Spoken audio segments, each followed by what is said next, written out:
would you like to introduce yourself? Yeah, I'm Alan Smith and I'm Sam's grandpa. Right. Just want to ask you some questions about your trips. What was your most exciting expedition to a different country? Well, it's difficult to choose between them. They've all got their excitements. I suppose I did a number of trips to the Alps from the late 80s onwards to about 2002. The one in 2002 was pretty good. It was to the Bregaglia, an area of southeast Switzerland, between Switzerland and Italy, and the big mountain there, the exciting one, is called the Piz Badile. It's not hugely high, it's about 3,300 metres, but there's a famous route on it called the Cassin route, after the guy that first climbed it in the 1930s, Riccardo Cassin, who was a really tremendous alpine climber at that time and for a long time afterwards.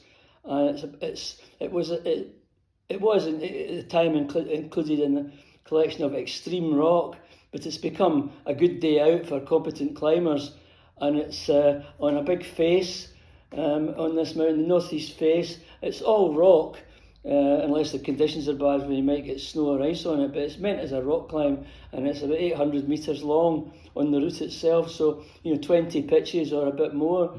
And I did that in 2002 with a friend from Edinburgh called Bruce Kerr, and we got up it in good order pretty quick. Well, it was 6 or 7 or 8 hours, something like that, and then down on the other side to a hut in the Italian side, spent the night, and then walked back over a few hours, over a couple of calls, back to the hut that we'd started from.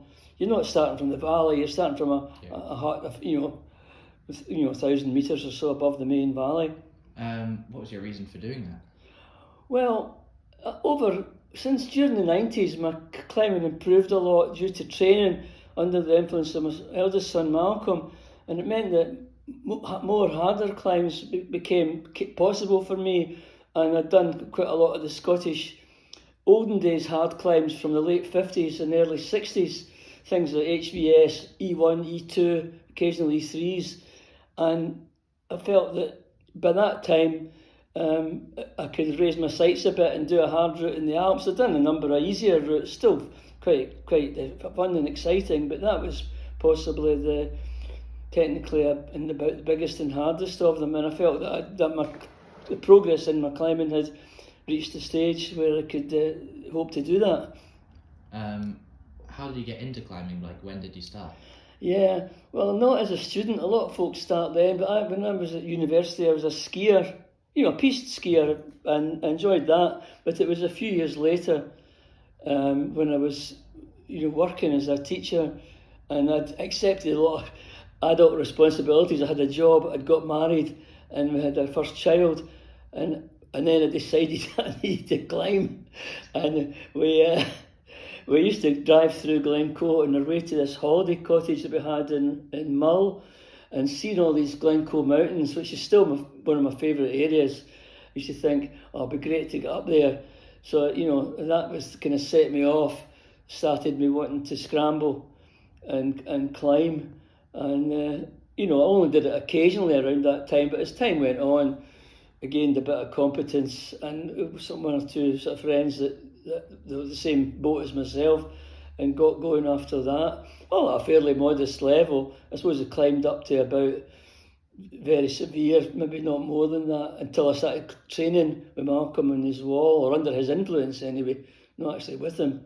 And I got a lot stronger doing that, and more able to tackle these hard climbs of yesteryear that I mentioned before, things like Shibboleth and on the Buccalette of Moor and Yo-Yo and Craigdhu. Not long by Alps standard, but by Scottish standards, they were hard for the time, and often a Scottish climb, it's no boat protection, and often natural protection is not very good in some of these things. So it takes quite a bold approach to climb them. If there's one place you could go in the future for a climbing trip, where would it be that you've not been before? Well, nowadays, I'd love to go back to the Alps, but as you know, I've got a problem with my sore ankle. It was a climbing accident 20 years ago, and there's arthritis in it, so it gets sore, and I don't think I could cope with a long way up and a long way back down from an alpine climb. But I suppose I'd love to go to the Dolomites, because it's rock climbs, long rock climbs, and a lot of them you can abseil down from, which would help me, but I don't know if that's likely. So to be more realistic, I think it would probably be a good sport climbing venue, maybe in Spain, where there's longer climbs, more than just single pitch things. I'm not quite sure. I don't know too much about. I've done a few trips to Spanish sport climbing, but I'm not knowledgeable about it. But I suppose if I could get somebody to go with me to do something like that, multi-pitch climbs, but both protected and fairly easily accessible, that would be great. But whether it will happen, I don't know. What was that injury about your ankle you mentioned? How did that come about? I used to do a lot of soloing on the short sandstone crags in Northumberland, at Bowden Doors and at Kylo in the Wood.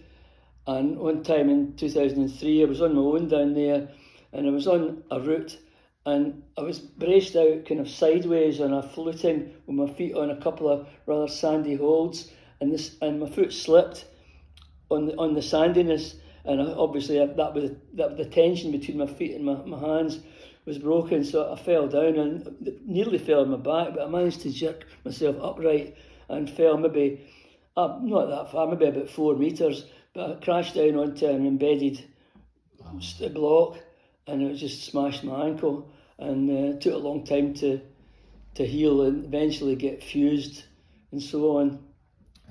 Thank you for the interview, that really helped me out. Right, but my pleasure. Nice to talk to somebody that's aware of what I'm talking about. Yeah, Bye-bye then.